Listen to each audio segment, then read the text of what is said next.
আমরা এই কথা খুব স্পষ্ট করে বলতে চাই যে বর্তমান যে ইন্টারিম গভর্নমেন্ট আছে সেই গভর্নমেন্টকে বাংলাদেশের ছাত্ররা শুধু সহযোগিতা নয়, তারা এই আন্দোলনের নেতৃত্বের ভূমিকা রেখেছে।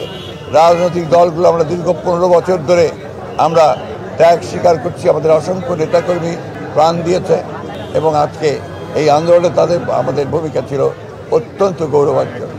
তাই আমি অনুরোধ করব ইন্টারিম গভর্নমেন্টকে যে অতি দ্রুত নির্বাচনের জন্য একটা ক্ষেত্র তৈরি করা এবং সমস্ত বিপদগুলোকে কাটিয়ে সত্যিকার অর্থেই একটা মুক্ত বাংলাদেশ নির্মাণ করার জন্য যত তাড়াতাড়ি সম্ভব তারা একটা নির্বাচনের ব্যবস্থা করবেন।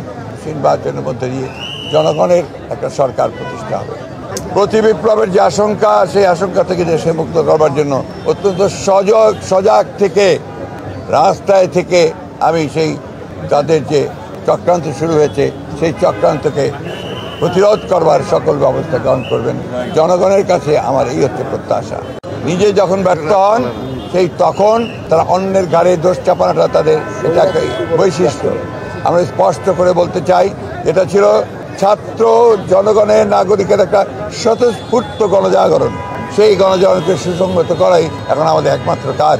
শেখ হাসিনা বলুন আর অন্যান্যরা বলুন, তারা সবাই এখন এটাকে বিভ্রান্ত করার চেষ্টা করবে।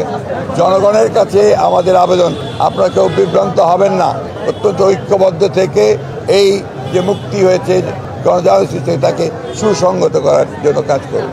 বাংলাদেশের গণজাগরণকে এই অভ্যুত্থানকে নস্যাৎ করার জন্য, তাকে ব্যর্থ করার জন্য এবং এই নতুন গঠিত যে সরকার ইন্টারিম গভর্নমেন্ট তাকে ব্যর্থ করার জন্য তারা এই মিথ্যা বানোয়াট ভিত্তিহীন প্রোপাগান্ডা চালাচ্ছে। তবে আমার বিশ্বাস বাংলাদেশের মানুষ এবং বিশ্ব জনমত তারা কেউ এটাতে বিশ্বাস করবেন না।